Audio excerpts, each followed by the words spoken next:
민수기 22장 21절부터 35절까지 말씀. 이것은 하나님의 말씀입니다. 발람이 아침에 일어나서 자기 나귀의 안장을 지우고 모압 귀족들과 함께 행하니 그가 행함을 인하여 하나님이 진노하심으로 여호와의 사자가 그를 막으려고 길에 서니라. 발람은 자기 나귀를 타고 그 두 종은 그와 함께 있더니 나귀가 여호와의 사자가 칼을 빼어 손에 들고 길에 선 것을 보고 길에서 떠나 밭으로 들어간지라. 발람이 나귀를 길로 돌이키려고 채찍질하니 여호와의 사자는 포도원 사이 좁은 길에 섰고 좌우에는 담이 있더라. 나귀가 여호와의 사자를 보고 몸을 담에 대고 발람의 발을 그 담에 비비어 상하게 하매 발람이 다시 채찍질하니 여호와의 사자가 더 나아가서 좌우로 피할 데 없는 좁은 곳에 선지라. 나귀가 여호와의 사자를 보고 발람의 밑에 엎드리니 발람이 노하여 자기 지팡이로 나귀를 때리는지라. 여호와께서 나귀 입을 여시니 발람에게 이르되 내가 네게 무엇을 하였기에 나를 이같이 3번을 때리느뇨. 발람이 나귀에게 말하되 내가 나를 거역하는 연곤이 내 손에 칼이 있었다면 곧 너를 죽였으리라. 나귀가 발람에게 이르되 나는 내가 오늘까지 내 일생에 타는 나귀가 아니냐. 내가 언제든지 내게 이같이 하는 행습이 있더냐. 가로되 없었느니라.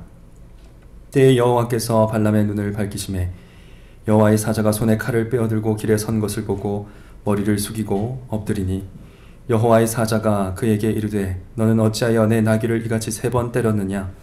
보라, 내 길이 내 앞에 패역함으로 내가 너를 막으려고 나왔더니 나귀가 나를 보고 이같이 3번을 돌이켜 내 앞에서 피하였느니라.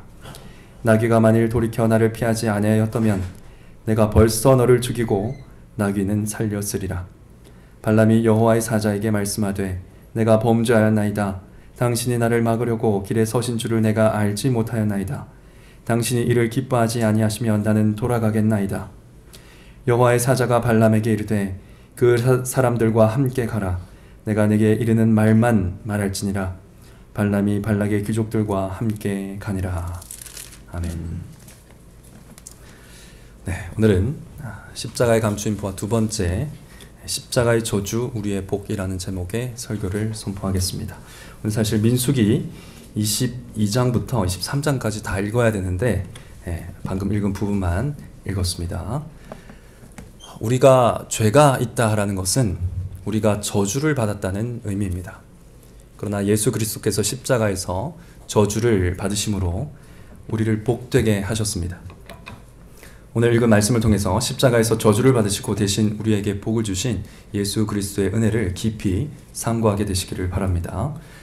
오늘 읽은 말씀의 중심 인물은 발람입니다. 이 발람은 여러 나라의 이름이 알려져 있던 선지자였습니다. 아마 선지자보다는 그 당시에 마법사에 가까운 사람으로 알려졌던 것 같습니다. 발람에 대해 어떤 소문이 퍼져 있었는지 22장 6절에 나옵니다. 이렇습니다.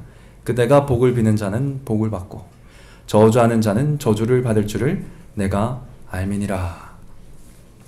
그러니까 발람이 이 나라는 잘 될 것이다 라고 복을 빌면 정말로 복이 내리고 이 나라는 망할 것이다 하고 저주를 하면 그대로 저주를 내린다. 이렇게 여러 나라의 소문이 퍼져 있었던 것입니다.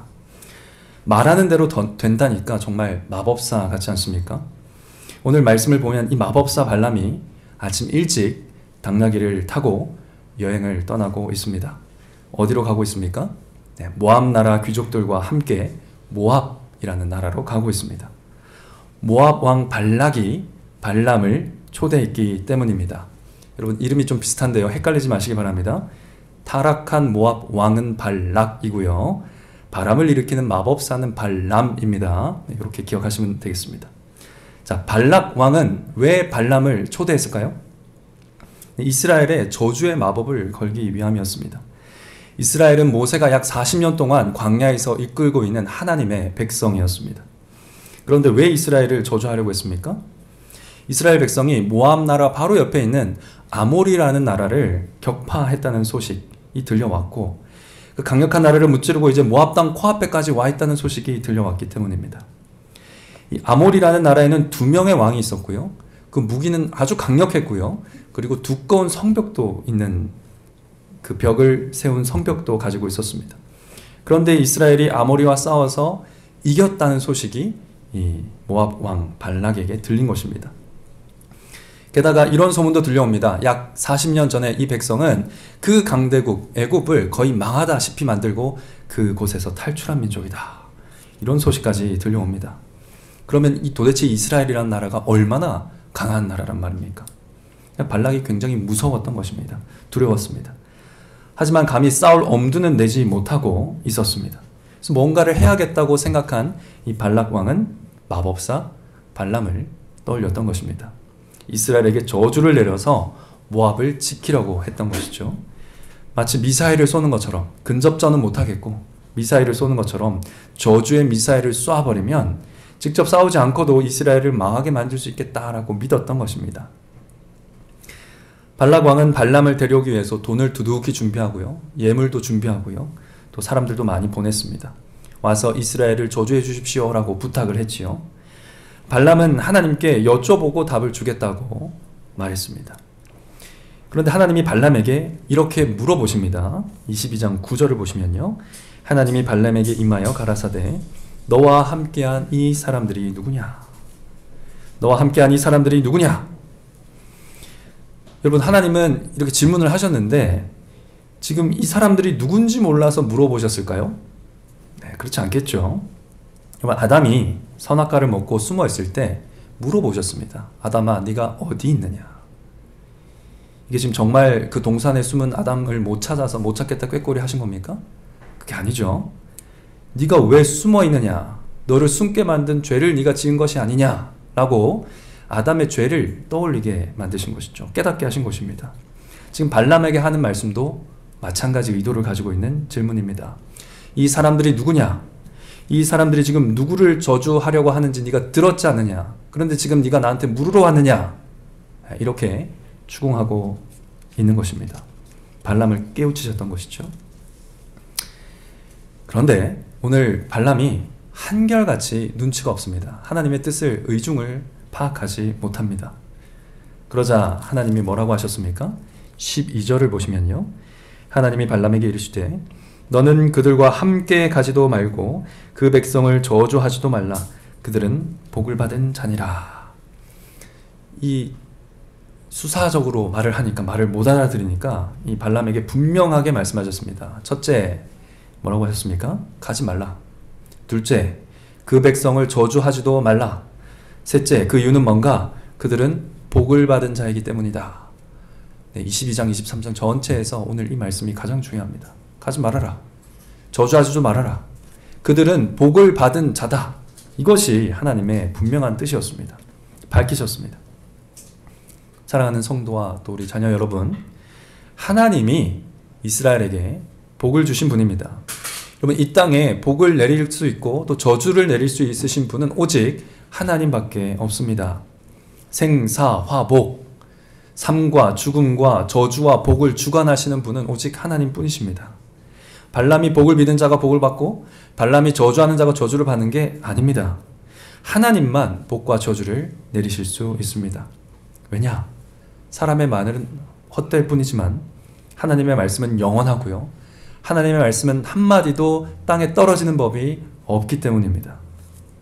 하나님의 말씀은 반드시 이루어집니다. 하나님이 빛이 있으라 하면 빛이 있습니다. 하나님이 복이 있으리라 하는 자들이 복을 받는 것입니다. 하나님이 망하리라 하는 자들이 저주를 받는 것이죠. 그런 하나님께서 이 이스라엘의 민족의 조상 아브라함에게 이렇게 약속하셨습니다. 창세기 12장 3절입니다. 너를 축복하는 자에게는 내가 복을 내리고 너를 저주하는 자에게는 내가 저주하리니 땅의 모든 족속이 너를 인하여 복을 얻을 것이니라. 하나님께서 이 아브라함을 통해 자기 백성 전체를 복 주시겠다고 약속하시고 복되게 하셨습니다. 그러니까 발람이 아무리 위대한 마법사라고 해도 절대로 하나님의 백성을 저주할 방법이 없었던 것입니다. 자, 하나님이 분명히 가지 말라고 했고 이스라엘을 저주하지 말라고 하셨습니다. 자, 그런데 이 말씀을 듣고도 발람은 이 기회가 너무 아깝다라고 생각한 것 같습니다. 막 돈이 저렇게 쌓여 있고요, 높은 자리에 앉을 수 있는 좋은 기회가 왔다고 생각하며 이 기회를 놓치고 싶지 않았던 것 같아요. 마음으로는 정말 가고 싶었던 것 같습니다. 그래서 다음날 아침에 발람은 이 모압의 사람들을 돌아보내면서 가라고 하면서 저주할 수 없는 이유는 굳이 말하지 않습니다. 그러니까 돌아가라고 할 때 이스라엘은 하나님의 복을 받아서 내가 절대로 저주할 수 없으니 다시는 오지 마시오, 이렇게 해야 되는데 그냥 여호와께서 허락하지 않으니 돌아가시오. 이 말이 무슨 말입니까? 나는 가고 싶으나, 나는 가고 싶은데 하나님이 막으시니 어쩔 수가 없습니다. 돌아가십시오. 여지를 준 겁니다. 모압 왕 발락이 이 발람의 마음을 알아채죠. 그래서 두 번째 사람을 보냅니다.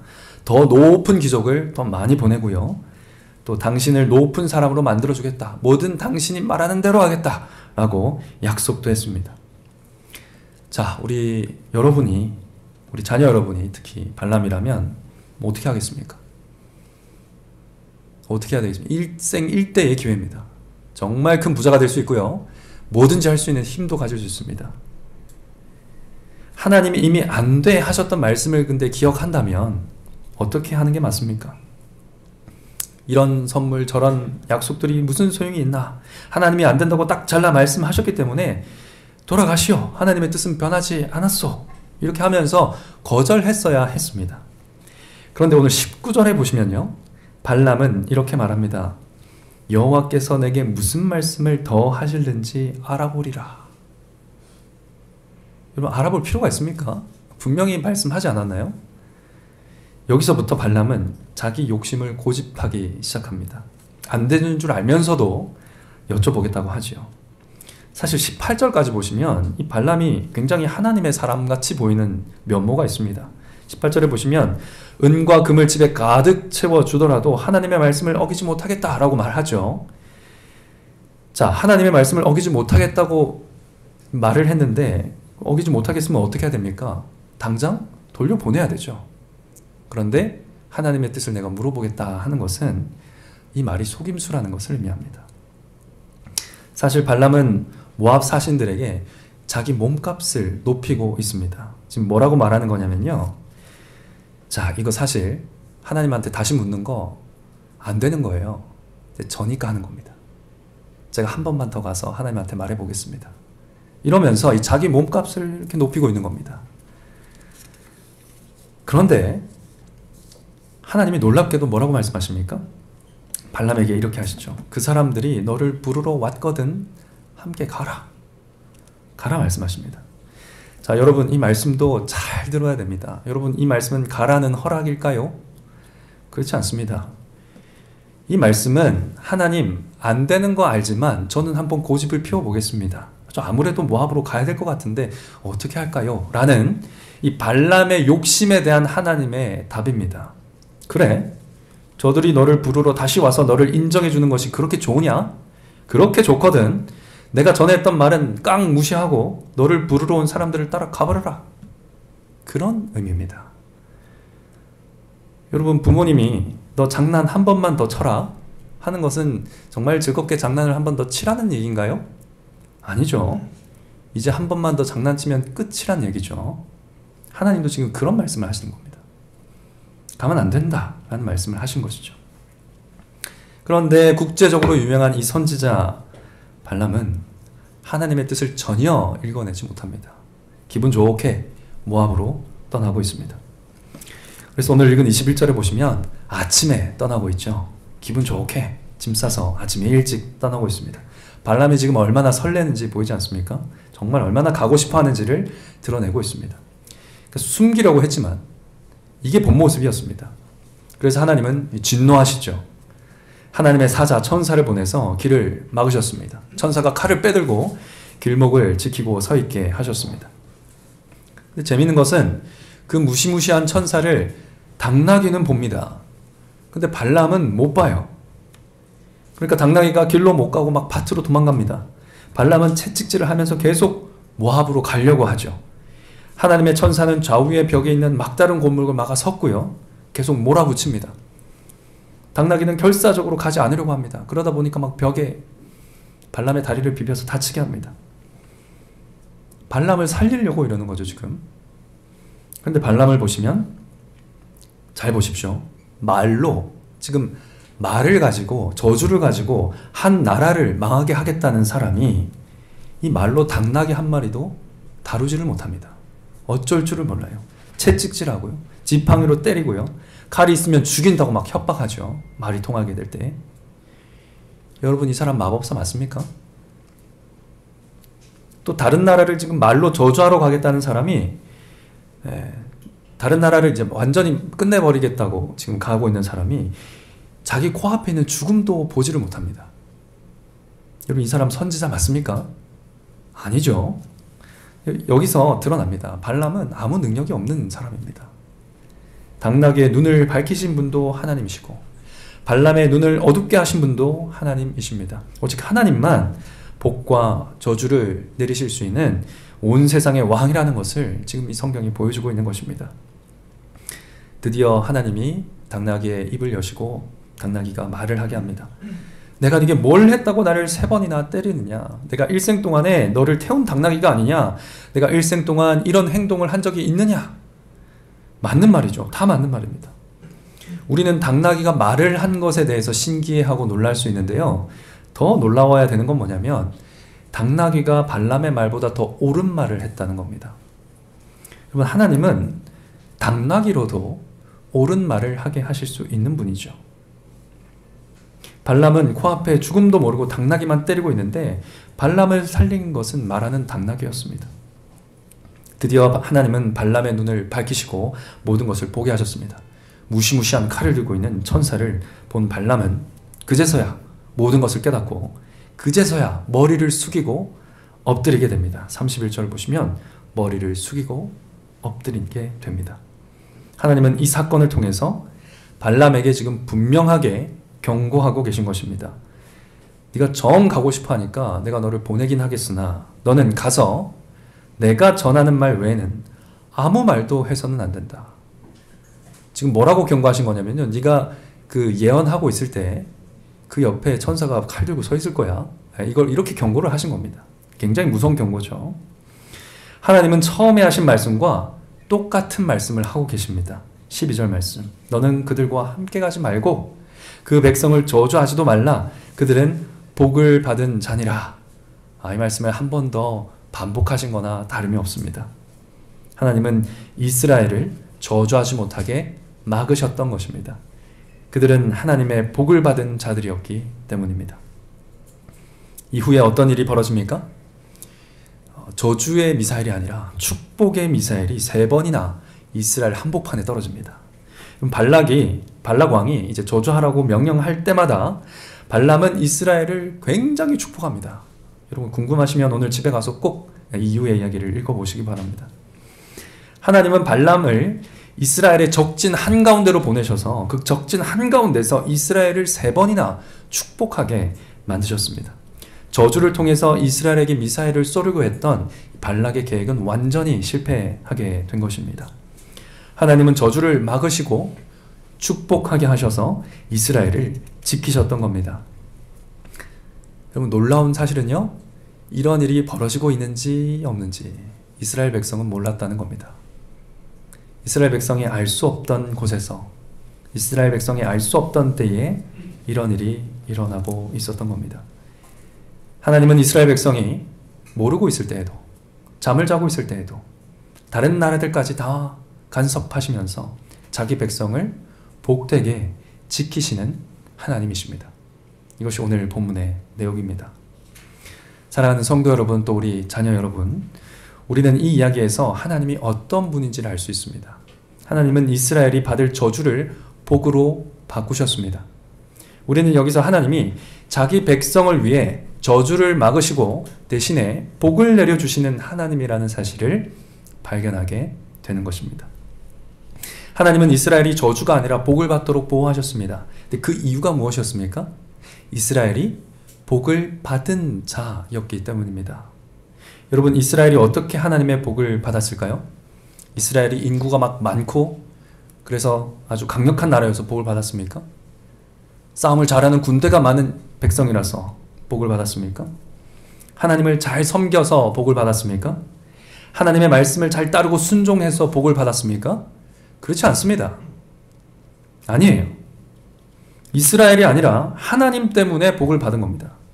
하나님께서 이스라엘과 맺은 약속을 신실하게 지키셨기 때문에 이스라엘이 복을 받은 겁니다. 하나님께서 이스라엘의 조상 아브라함을 선택하시고 복을 주시기로 한 약속을 지키셨기 때문에 이스라엘이 어떠하든지 상관없이 이스라엘이 복을 받은 겁니다. 하나님은 아브라함에게 뭐라고 약속하셨습니까? 아까 읽었지만 다시 읽겠습니다. 내가 너로 큰 민족을 이루고 내게 복을 주어 내 이름을 창대하게 하리니 너는 복의 근원이 될지라. 너를 축복하는 자에게는 내가 복을 내리고 너를 저주하는 자에게는 내가 저주하리니 땅의 모든 족속이 너를 인하여 복을 얻을 것이니라. 이것이 하나님의 약속이었습니다. 그리고 하나님은 이 약속을 지키셨습니다. 이스라엘이 하나님의 약속을 잊어버리고 약속을 깨고 죄를 지을 때에도 하나님은 계속 이 약속을 기억하셔서 이스라엘의 복을 회복시켜 주셨습니다. 왜냐? 하나님이 아브라함과 약속을 맺는 언약식에서 이 약속이 깨어진다면 죽겠다는 저주의 맹세로 이 약속을 하셨기 때문입니다. 하나님은 아브라함과 언약을 맺을 때 3살짜리 암소와 암염소와 또 수양 그리고 산비둘기 집비둘기 새끼를 취하여 잡으라고 하셨습니다. 그리고 새를 제외하고는 모두 다 쪼개놓으라고 하셨어요. 동물을 쪼갰으니까 어떻게 되겠습니까? 동물이 2개로 갈라져서 피가 흐르고 있었겠죠. 그 쪼개어진 고기 사이를 하나님을 나타내는 불타는 횃불이 왔다 갔다 하면서 언약식이 맺어졌습니다. 여러분, 이것이 무엇을 의미하냐면요, 이 언약식의 의미가 있습니다. 이 언약식 자체의 의미가 뭐냐면 이 언약에 참여한 사람들이 내가 만일 이 언약을 깨면 동물이 쪼개진 것처럼 내 몸을 쪼개어서 죽을 것을 맹세한다, 이런 뜻입니다. 그 고대 근방에 있던 사람들이 그렇게 언약을 맺었습니다. 그것을 가져와서 하나님도 아브라함과 언약을 맺은 것입니다. 그러니까 약속이 깨어지면 죽음으로 책임지겠다는 저주 맹세였던 것이죠. 하나님은 아브라함에게 복을 주고 또 땅을 주시겠다 약속하시면서 이 약속이 깨진다면 내가 죽겠다. 여러분, 아브라함은 거기로 왔다 갔다 하지 않습니다. 하나님을 나타내는 횃불만 그곳을 왔다 갔다 합니다. 이 약속이 깨지면 그 깨진 책임을 내가 지고 죽겠다고 저주를 선포하시면서 이 언약을 맺고 약속을 하신 겁니다. 여러분, 근데 그 이후의 이야기를 아시죠? 이 약속은 깨집니다. 계속 깨집니다. 사람이 깨어버리죠. 사람은 늘 하나님과의 사랑의 약속을 깨어버리며 죄를 지었습니다. 성경은 하나님과 사람이 맺은 약속이 깨지는 걸 뭘로 보여주냐면 땅을 빼앗김으로 보여줍니다. 여러분, 아담이 범죄했을 때 어떻게 됐습니까? 에덴 동산을 잃어버렸습니다. 가인이 범죄했을 때도 그 땅에서 쫓겨났습니다. 바벨탑 사건에서도 사람들은 그 땅에서 쫓겨납니다. 이스라엘 역사에서도 마찬가지죠. 북이스라엘이 땅에서 쫓겨나서 아수르의 포로로 잡혀갑니다. 남왕국 유다도 죄를 지어서 하나님의 언약을 더럽혔을 때 바벨론에게 잡혀가면서 약속의 땅으로부터 쫓겨나게 됩니다. 땅을 잃어버립니다. 언약이 깨진 것이죠.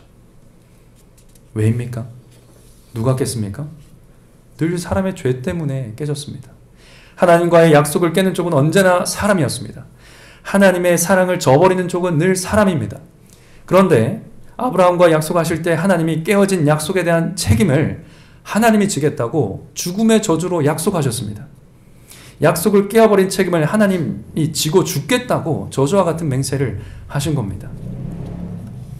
사랑하는 성도 여러분, 또 우리 자녀 여러분, 하나님께서 이 맹세를 지키셨습니다. 하나님이 죽으셨죠. 어디서 죽었습니까? 십자가에서 죽으셨습니다. 하나님의 아들 하나님 예수 그리스도께서 십자가에서 이 저주대로 죽으심으로 약속을 끝까지 지키셨습니다.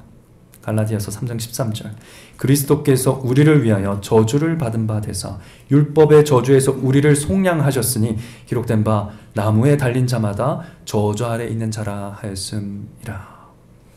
하나님의 아들이 저주의 맹세대로 나무에 달려 죽었습니다. 우리가 받을 저주를 예수님이 대신 받으셨습니다.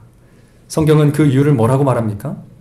갈라디아서 3장 14절 이어서 이렇게 말합니다. 이는 왜냐하면 그리스도 예수 안에서 아브라함의 복이 이방인에게 미치게 하고 또 우리로 하여금 믿음으로 말미암아 성령의 약속을 받게 하려 함이라. 아멘입니다. 아브라함의 복이 이방인, 즉 대한민국에 사는 저와 여러분, 우리에게까지 미치게 하려고 예수 그리스도께서 저주를 받으셨다고 합니다. 예수님을 믿는 이방민족, 이 대한민국 사람들인 우리들까지도 아브라함에게 약속하신 하나님의 복을 받게 하시려고 대신 저주를 받으셨다고 말씀합니다. 예수님이 받으신 십자가의 저주가 우리에게는 성령의 약속을 받는 복이 된 것입니다. 이제 예수 그리스도를 믿는 저와 여러분, 우리 모두가 아브라함의 복을 받은 자들입니다. 그래서 발람이 하나님의 후손 이스라엘을 저주할 수 없었던 것처럼 그 누구도 그리스도 안에 있는 우리를 저주할 수 없습니다. 발락이 아브라함의 후손의 복을 취소할 수 없었던 것처럼 그 누구도 그리스도 안에 있는 우리의 복을 취소할 수가 없습니다. 하나님이 우리를 위하시기 때문입니다. 누가 우리를 대적하겠습니까? 누가 우리를 저주하겠습니까? 그 저주가 이루어지도록 하나님이 절대로 내버려 두지 않으십니다. 당나귀를 말하게 하셔서라도 하나님은 우리가 저주받지 않도록 하실 겁니다. 저 같은 연약한 목사의 입술을 통해서라도 말씀을 선포하시면서 여러분을 저주로부터 지키시고 영원한 복을 주실 것, 이 진리를 믿으시기를 간절히 바랍니다. 적용입니다. 예수님 때문에 저주에서 복으로 옮겨졌다는 사실을 믿는 사람은 두려움 없이 살 수 있습니다. 여러분, 이스라엘이 아무것도 모르고 있을 때 하나님이 발락의 악한 계획을 통해 이스라엘을 축복하셨습니다. 우리도 모르는 곳에서, 우리가 생각지도 못한 곳에서 하나님이 우리를 지킨다는 것이 아브라함의 복을 받은 우리의 특권입니다. 죄로 인해 죽을 수밖에 없는 사람들, 죽음의 저주에 사로잡힌 사람들은 이 세상에 두려워할 것이 너무나 많습니다. 여러분, 이 건물 안 무너질까요? 어떻게 확신하시죠? 여러분, 오늘 교회 오면서 지나오신 도로에서 도대체 얼마나 많은 사람이 죽었을까요? 셀 수도 없을 겁니다. 블랙박스 사고 영상을 보기 시작하면 불안해서 운전 못합니다. 느닷없이 죽습니다. 느닷없이. 여러분, 마스크를 아무리 끼고 다니고 손을 씻고 소독을 한들 하루에 몇천 명씩 감염되는 거 보고 계시죠? 그럼 이 세상에 두려움이 엄습하지 않는 곳, 죽음의 두려움이, 저주가 엄습하지 않는 곳은 없다는 것입니다. 아무 어려움 없이 평화롭고 행복한 삶을 사는 사람은 그 행복이 깨질까 봐 두렵습니다. 이 세상에서 가장 안전한 사람도 그런 두려움을 가진다는 것입니다. 죽음의 저주 아래 놓여 있다면 항상 긴장하며 불안해하며 두려워하며 살아야 한다는 것입니다. 그러나 죽음의 저주에서 복으로 옮겨진 우리는 어떠한 두려운 상황 속에서도 담대할 수 있고 태어날 수 있습니다. 시편 27편 3절입니다. 군대가 나를 대적하여, 군대가 나를, 나 혼자 있는데 군대가 나를 대적하여 진을 칠지라도 내 마음이 두렵지 아니하며 전쟁이 일어나 나를 치려 할지라도 내가 오히려 안연하리로다. 안전하고 태연하리로다. 이 다윗의 노래는 우리의 노래입니다. 우리는 눈앞이 캄캄해지더라도 계속 이렇게 노래할 수 있습니다. 갑자기 몸이 아플 때에도, 큰 일을 당할 때에도, 사고를 당해서 크게 다쳤다 할지라도 우리는 안심하며 이 노래를 부를 수 있습니다. 눈앞이 깜깜해지는 그 모든 일들 뒤에서 하나님은 그리스도 안에 있는 우리를 복되게 계속 지키실 것이기 때문입니다. 죽음조차도, 심지어 죽음조차도 그리스도 안에 있는 우리에게는 잠시 잠을 자며 쉬는 아주 복된 것으로 변했습니다. 죽음에 쏘는 독침이 우리를 두렵게 하지 못합니다. 하나님께서 죽음에 이르는 저주로부터 그리스도 안에 있는 우리를 영원히 지키실 것이기 때문입니다. 하나님은 모압에서 이스라엘의 복을 지키셨습니다. 부모가 이 어린 자녀가 볼 수 없는 곳까지 다 지켜보면서 이 사고와 두려움으로부터, 위험으로부터 자녀를 지켜내듯이 하나님은 그리스도 안에 있는 우리를 지키십니다. 그래서 하나님의 뜻을 따라 올바른 선택을 해야 할 때에도 두려움 없이 할 수 있게 되는 것입니다. 죽을지도 모른다는 생각 때문에, 따돌림 받을지도 모른다는 생각 때문에, 이 사회에서 매장당할지도 모른다는 생각 때문에, 이 선택이 나에게 저주처럼 되어버릴까봐 무서워서 말씀대로 바른 선택을 포기하지 않아도 된다는 겁니다. 우리에겐 두려워할 것이 없습니다. 그러므로 우리에게 평범한 하루는 단 하루도 없습니다. 하루하루 하나님의 특별한 일하심으로 우리의 평범한 일상이 유지되는 겁니다. 여러분의 삶에 아무 일도 없습니까? 하나님이 그 모든 죽음의 저주와 관련된 모든 일들로부터 우리를 지키시기 때문에 우리의 일상이 가능한 것입니다. 매일 밤 감사하며 잠에 드시고 매일 아침을 담대히 시작하시기 바랍니다.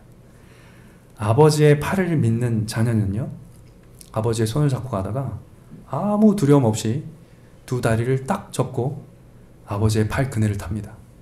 대롱대롱 매달려 있죠. 여러분의 삶이 매일매일 이와 같기를 바랍니다.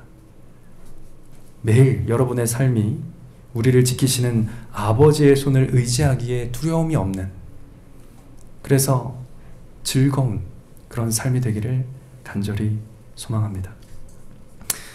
결론입니다. 사랑하는 성도 여러분, 또 우리 자녀 여러분, 도대체 이 복이 뭡니까?